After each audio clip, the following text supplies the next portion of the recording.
Assalamualaikum warahmatullahi wabarakatuh.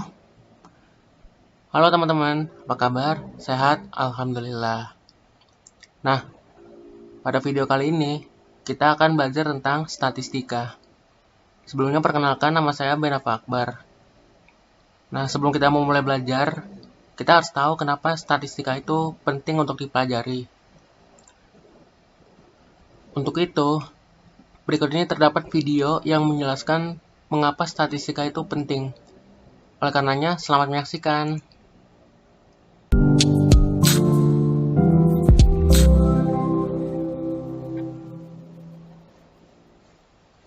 I hope you're doing well, fellow learners. Today, we're going to take a look at how statistics is everywhere in our lives.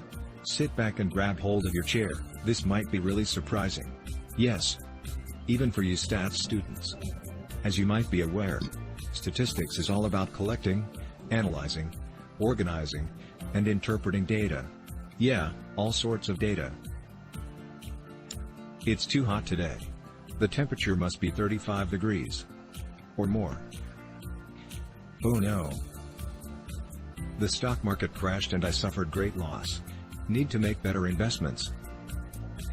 Leo Messi is the best football player in the whole wide world. These are some very general talks that you listen all day long, and it is not limited to temperatures, money, scores of football games, and your father's tax records. When we talk about numbers and calculations, mathematical equations come in picture, and they bring statistics along. Let's get right into it. First of all, let's talk about statistics and mathematics. Probability, dispersion, basic averages, and yes, what percentage of marks you scored is all mathematics. But the way you get involved in gathering the data and analyzing it before jumping to results is application of statistics. In business planning, in the last business class, were you studying about the investment types?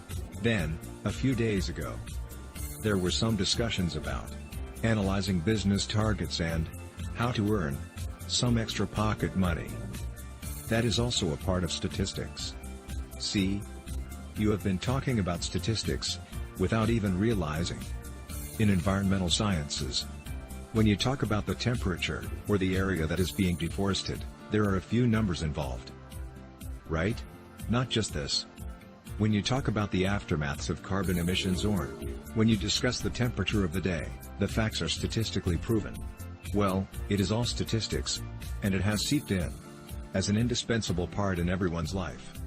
In healthcare, from taking complete details of the population with respect to demography and various other factors, to keeping a track record of your insurances and medical expenses, healthcare has been one of the major fields that enjoys the applications of statistics.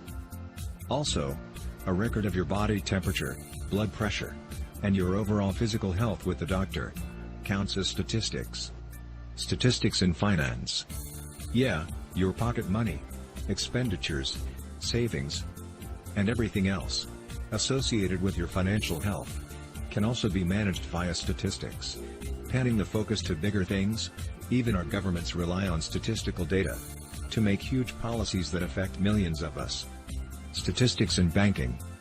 Banks operate on the assumption that not everybody who deposits money with them withdraws it at the same time. They lend the money out to people in need and charge a fixed amount recurring at a fixed interval of time. In the form of interest, they use statistical approach to make an estimate of the number of deposits and claims for a particular day or a period of time. Statistics in genetics. It has always been used as a method to draw inferences from genetic data obtained from a subject, or to study interconnection between several subjects and their traits.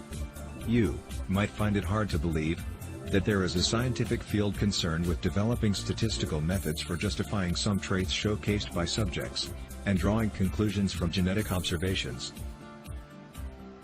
Well, these have been some of the fields that utilize statistics to operate and to improve. Statistics is not limited to just these though. It's everywhere. Keep on looking for the beauty of numbers in everything. Hope you learned something new today and enjoyed the process. Hit the like button if you did, and subscribe to this channel to continue learning with us. Nah, bagaimana videonya tadi? Bagus? Ya, bagus. Nah, dari situ kita bisa menyimpulkan bahwa statistika itu sangatlah penting dalam kehidupan sehari-hari. Contohnya, dalam bidang ekonomi, dalam bidang bisnis, dalam bidang genetika tadi, dan masih banyak lagi. Nah, sebenarnya dalam kehidupan sehari-hari pun kita di sini hidup juga selalu bergantung dengan data-data. Nah, untuk data sendiri itu dibagi menjadi dua macam, yaitu data tunggal dan data kelompok. Nah, pada video kali ini kita akan membahas tentang statistika untuk data tunggal, bagian 1. Yang pertama kita akan belajar tentang rata-rata. Bagaimana sih cara menyelesaikan rata-rata?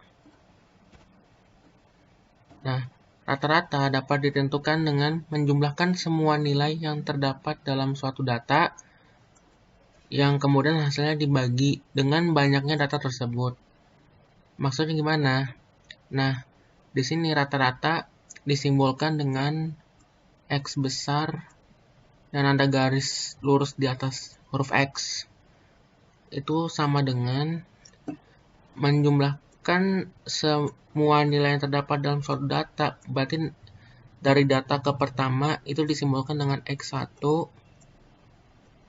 ditambah data selanjutnya yaitu data kedua disimbolkan dengan X2 ditambah data ketiga disimbolkan dengan X3 ditambahkan data keempat ditambah data kelima dan seterusnya sampai nanti ditambah dengan data terakhir yang dimisalkan dengan Xn, dengan N adalah banyaknya data, kemudian dibagi dengan N, yaitu banyaknya data tersebut. Contohnya, apabila dalam suatu data terdapat 10 nilai, berarti nanti N-nya ini sama dengan 10, nanti ini dibagi 10. Kalau misalkan 15, berarti nanti N-nya dibagi dengan 15. Begitu pula seterusnya hingga berapapun nilai N-nya. Kalau nilai N-nya 3, berarti dijumlahkannya sampai data ketiga dibagi dengan 3. Gitu. Nah, di sini diketahui bahwa X bar ini merupakan rata-rata, kemudian N ini menyatakan banyaknya data, dan Xn adalah data ke N.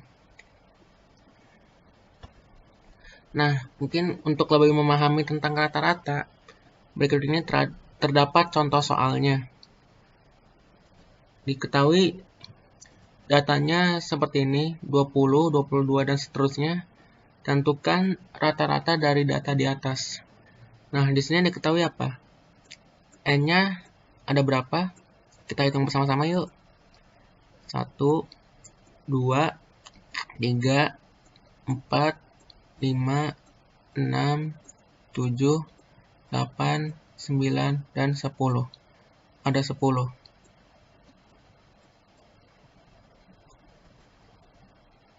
Nah, kemudian yang ditanya adalah rata-ratanya. Ya udah, kita langsung masukkan saja ke rumusnya, itu X bar sama dengan X1, data pertamanya 20. 20 ditambah X2, data keduanya itu 22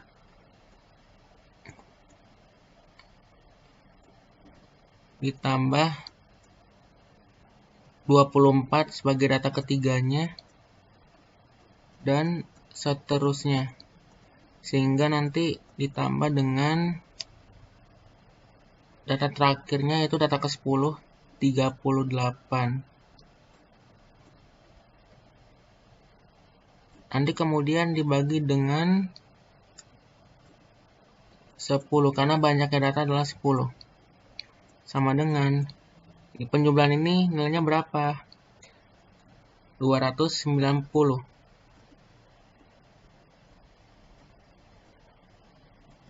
dibagi dengan 10. Coret sehingga nanti hasilnya adalah 29. Ya, inilah jawabannya, 29. Kita buktikan apakah jawaban ini benar. Ternyata benar. Jawabannya adalah 29. Berikutnya untuk contoh soal 2, di sini diketahui tabel, tentukan rata-ratanya. Nah, di sini perhatikan bahwa nilai 65 frekuensinya ada 3.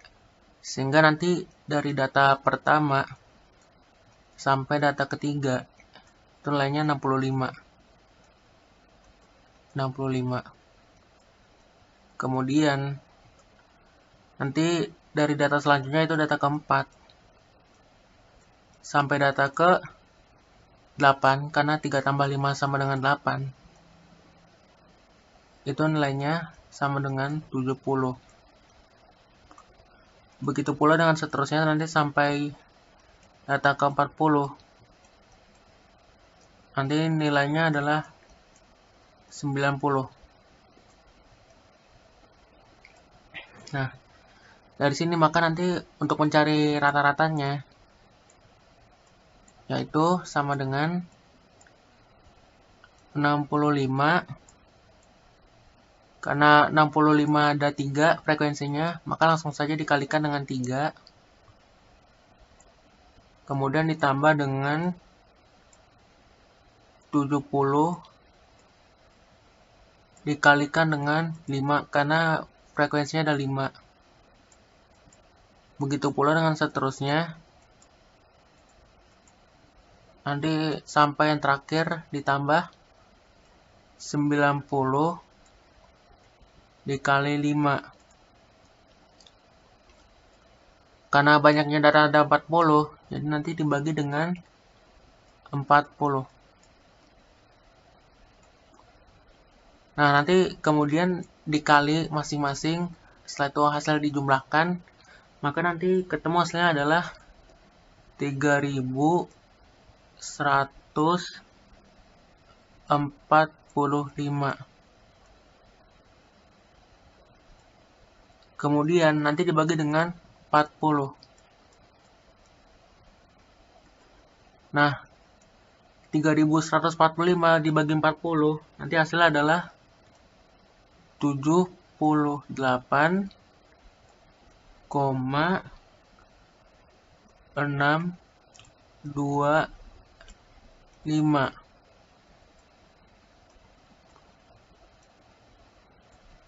Nah, kita lihat apakah jawabannya sama. Ya, ternyata jawabannya sama, yaitu 78,625.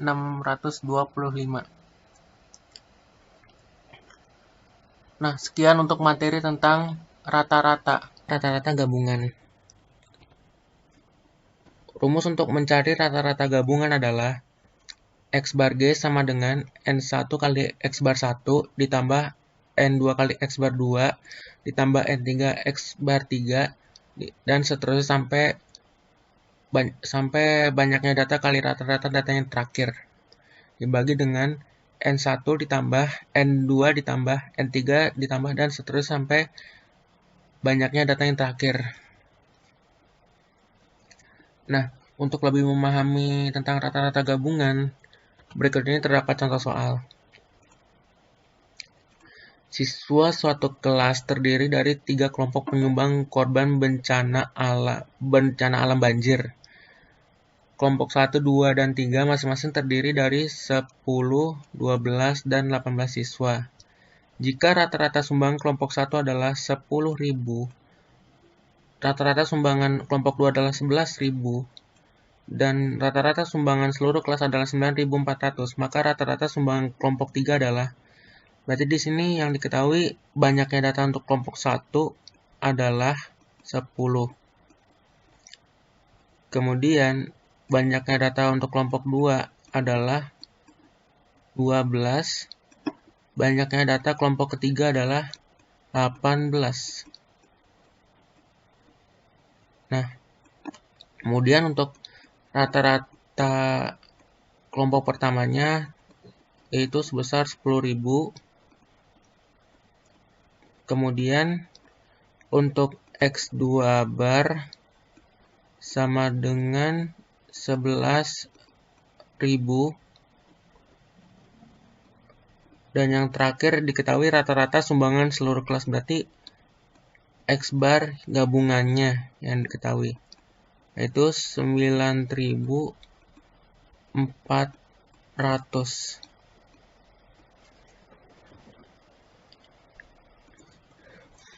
Nah, sehingga nanti yang ditanyakan adalah rata-rata sumbangan kelompok 3.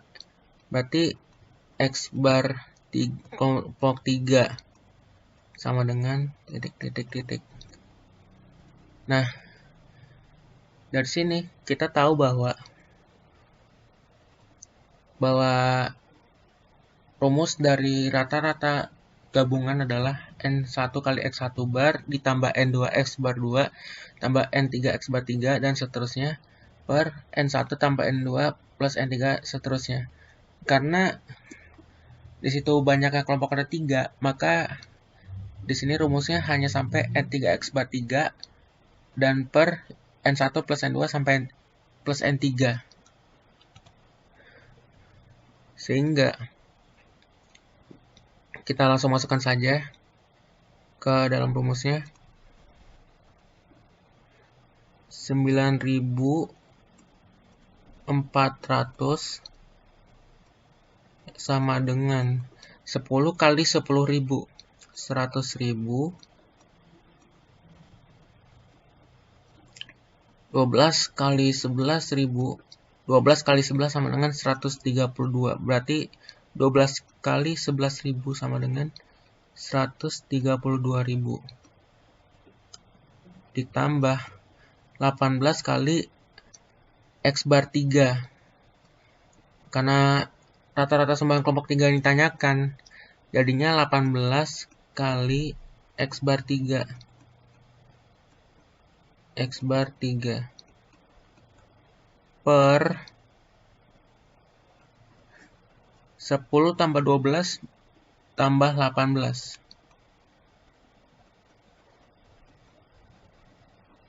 Tambah 18. Setelah itu kita jumlahkan terlebih dahulu. 9.400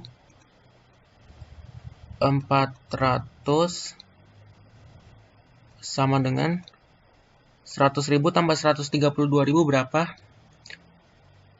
232.000 tambah 18 X bar 3 per 10 tambah 12, 22 tambah 18, 40. Nah, setelah itu kita kali silang. 9.400 kali 40 itu 376.000. 376.000 sama dengan 232.000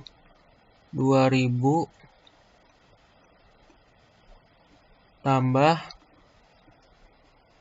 18 X bar 3. Nah, sehingga nanti nilai X bar 3-nya adalah 8.000.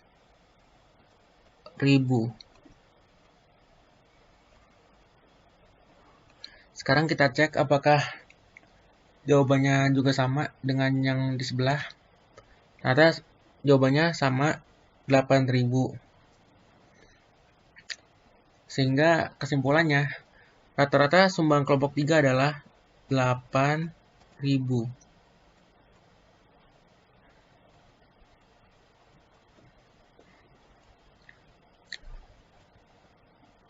Mungkin sekian untuk materi tentang rata-rata gabungan. Materi yang selanjutnya itu tentang modus. Apa itu modus? Modus atau yang disingkat dengan MO adalah nilai yang paling sering muncul pada suatu data atau frekuensi terbesar dari suatu data.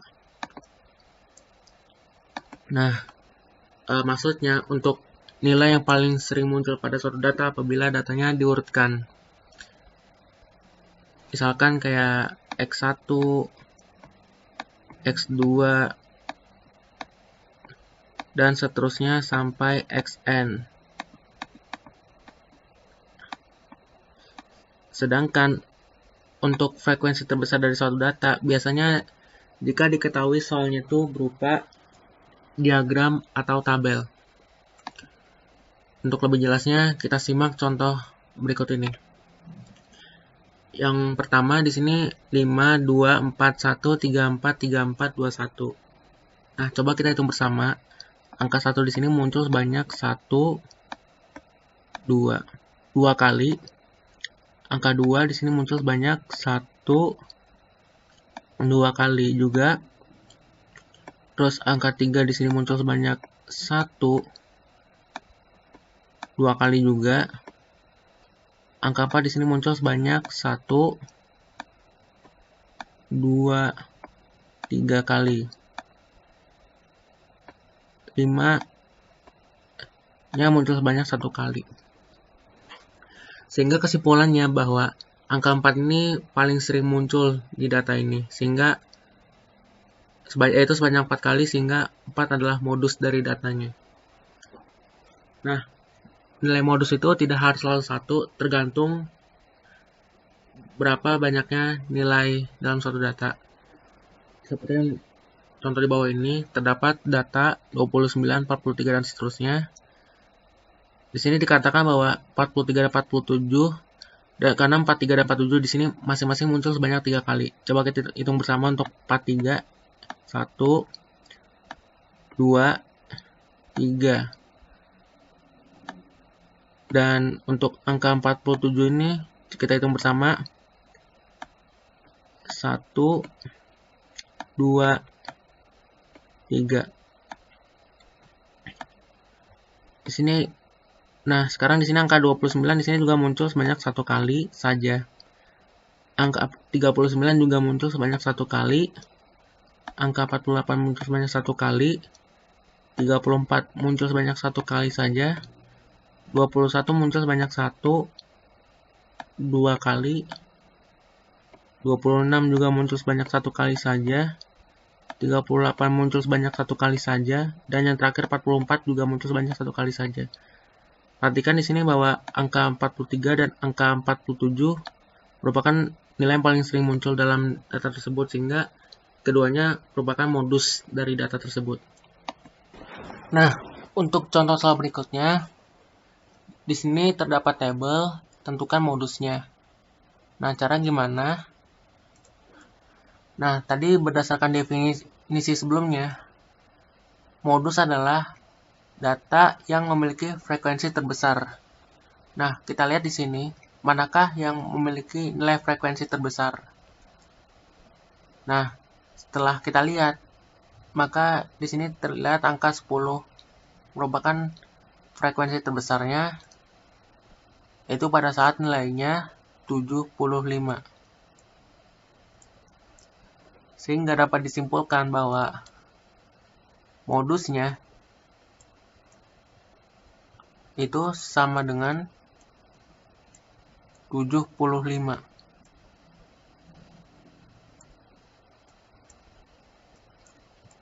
Kita lihat apakah jawabannya sama. Ya, ternyata benar jawabannya sama. Modusnya sama dengan 75. Nah, mungkin sekian untuk materi tentang modus. Untuk materi selanjutnya akan dibahas di video berikutnya. Terima kasih buat teman-teman semua yang sudah menyaksikan video ini. Semoga apa yang disampaikan pada video kali ini bermanfaat buat kita semua. Dan apabila ada yang kurang berkenan, mohon dimaafkan sebesar-besarnya. Terima kasih. Assalamualaikum warahmatullahi wabarakatuh.